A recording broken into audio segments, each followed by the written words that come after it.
Usai Ronald Tanur divonis bebas, kuasa hukum korban almarhumah Dini Sera Alfrianti mengungkap sejumlah kejanggalan yang diduga dilakukan Majelis Hakim Pengadilan Negeri Surabaya.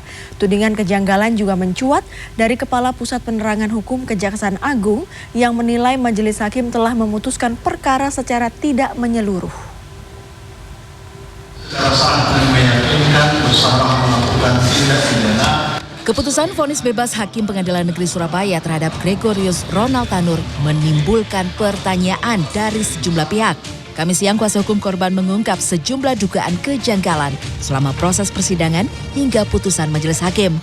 Di antaranya majelis hakim yang diketuai oleh Erin Tuah Damanik diduga telah mengintervensi para saksi yang memberatkan terdakwa Ronald Tanur hingga mengabaikan bukti-bukti yang ada dan menyatakan korban meninggal dunia karena sakit lambung.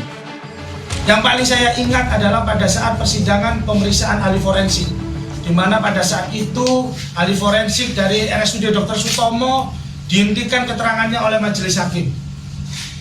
Padahal dia sedang menerangkan dengan jelas apa saja penyebab kematian daripada korban. Menurut saya ucapan hakim tersebut kurang beretika.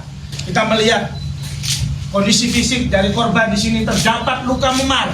Banyak luka memar, bahkan bekas ban di lengan daripada korban. Bagaimana orang yang mengalami kekerasan seperti ini bisa meninggal dikatakan hanya sakit lambung dalam pertimbangan hakim. Terkait hal ini, kuasa hukum mendesak kepada Kepala Kejaksaan Negeri Surabaya untuk melakukan kasasi atau banding hingga meminta Mahkamah Agung dan juga KPK memeriksa majelis hakim yang diduga melakukan tindak pidana korupsi atau menerima suap. Senada dengan kuasa hukum korban, Kepala Pusat Penerangan Hukum Kejaksaan Agung Republik Indonesia Harley Siregar juga menyayangkan keputusan vonis bebas terdakwa Gregorius Ronald Tanur. Menurut Harley, seharusnya majelis hakim mempertimbangkan seluruh fakta yang diungkap di persidangan, termasuk rekaman CCTV dan juga surat visum korban. Pertimbangan hakim membebaskan terdakwa karena tidak ada saksi yang melihat langsung peristiwa itu.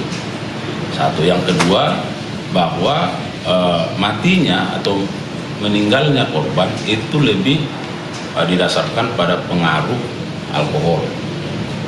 Nah, kami melihat bahwa hakim tidak melihat ini secara holistik peristiwa ini, ya, tetapi hakim justru melihat sepotong-sepotong. Atas hal ini, Kejaksaan Agung akan melakukan langkah hukum selanjutnya, yakni kasasi atas putusan hakim yang dinilai tidak berlandaskan hukum.